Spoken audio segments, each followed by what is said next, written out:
Hello folks and welcome back to Quick Reviews. I'm here with Fajitas. Hey there. Warak is lazy and he missed work, so he's not here today. And this is the show where we quickly review the games that we've been playing. Our scores go from F, which is a bad game, up to A, which is a good game. And sometimes it blows up our scale and just gets an S rank, which is an absolute Goes surprise. straight to the must S. play. It's an awesome, uncontestable, awesome thing. How are you doing, Fajitas? I'm doing terrific. How about you, Glauco? I usually say terrific. You stole my word. No, I Fuck. don't know. Yeah, fantastic. Very good. Let's talk about Nier.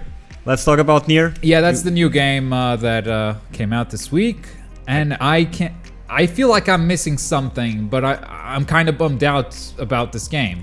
And I've seen so many reviewers say that it's good, but somehow I feel like they're not mentioning how bad that open world is and how bad the side missions are. Now, there is credits to everything that's been said regarding the main story, the main missions. It's really an awesome game. It keeps you on your toes. You know, the stuff that happened in the demo of the game going from a third-person hack and slash kind of game to a side-scroller to a top-down shooter to an arcade shooter, sort of like a Space Invader sort of deal. Like, that happens throughout the whole campaign, and that keeps you on your toes. You don't know what to expect next, and it's always a pleasant surprise. Boss fights are really good too.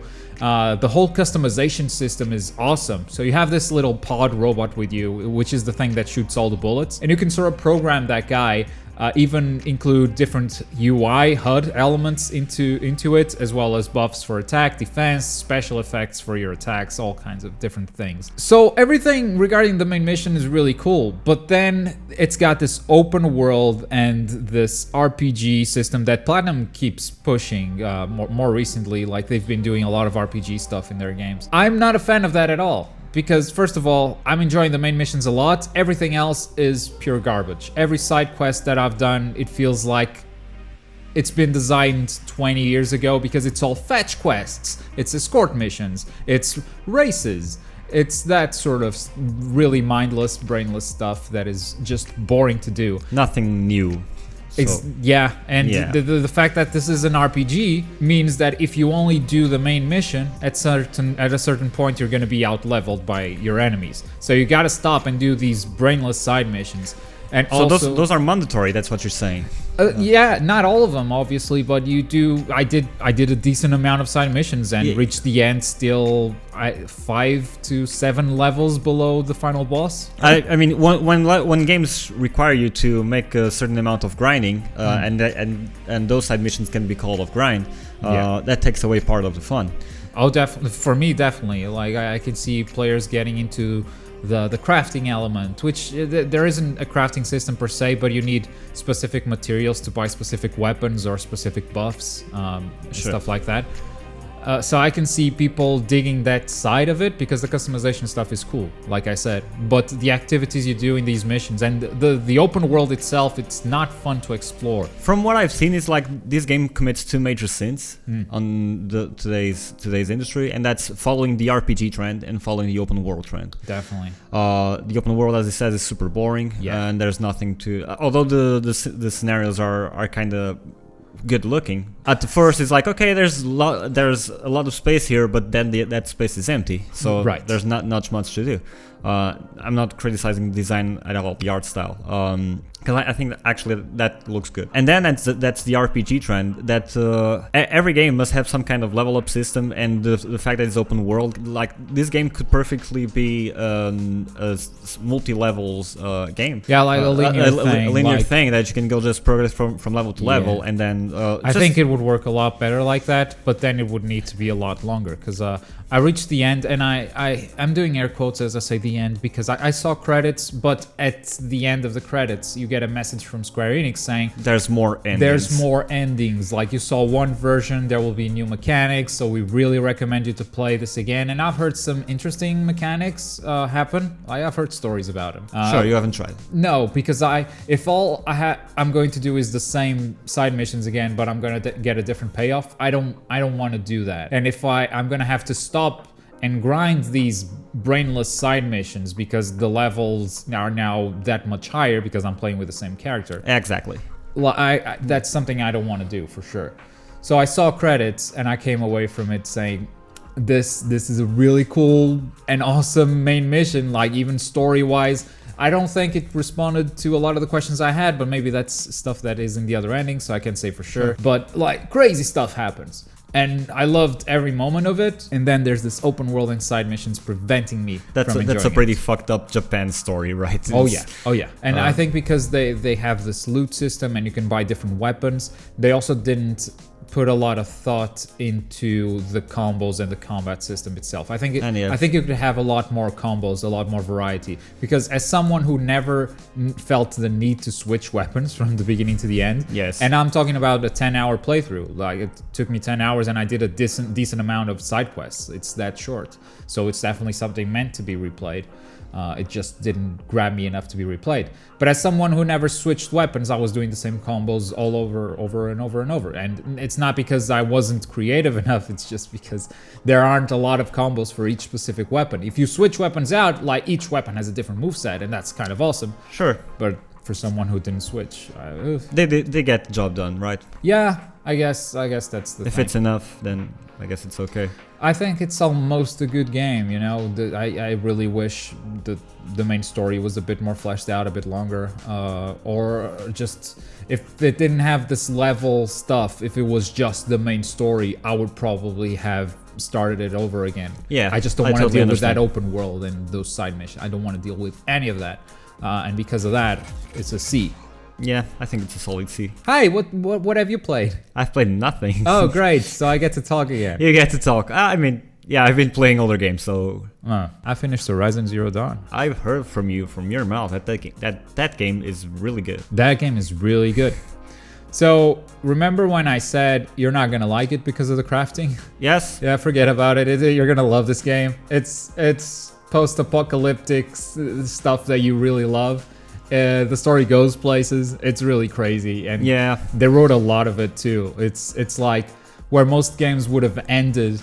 They say, no, we got another 8 hours of really cool story. Like, it explains everything you want to know. The origin of the robots, the origin of your character, how humanity got to, lose its place at the top of the food chain to the robots, and how they tried to deal with it at the time, how they failed, how humans were born again. It's you can quote yourself on Twitter and saying Aloy is what? Yeah, like there was a breakthrough moment where I just had to tweet Aloy is what? Man, Horizon is amazing. Yeah, because that's the origin of that character. No spoilers though, so yeah.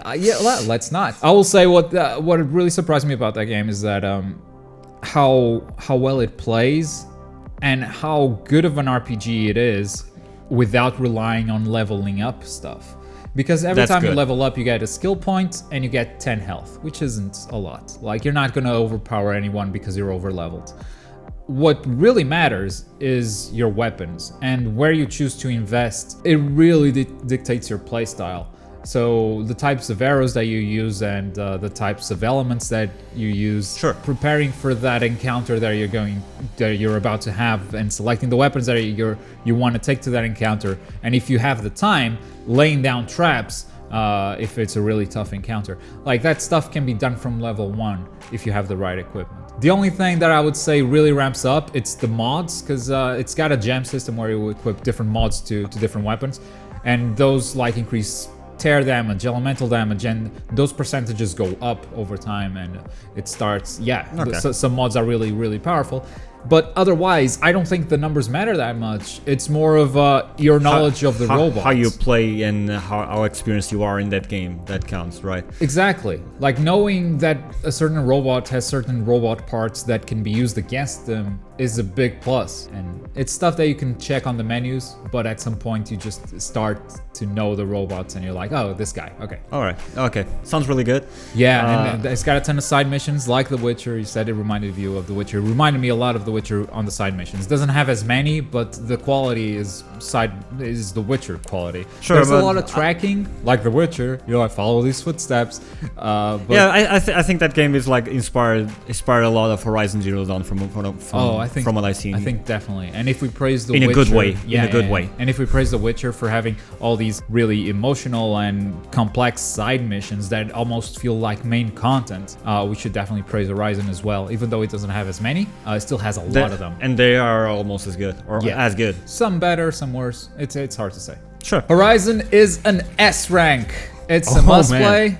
And the problems I had with it disappeared slowly. It's the crafting stuff, the Far Cry stuff, crafting bigger pouches and crap like that. And also the climbing, because you need specific handholds, and most times, collectibles are on top of mountains. So you end up running around the mountain looking for the handhold to start climbing, and that's kind of lame.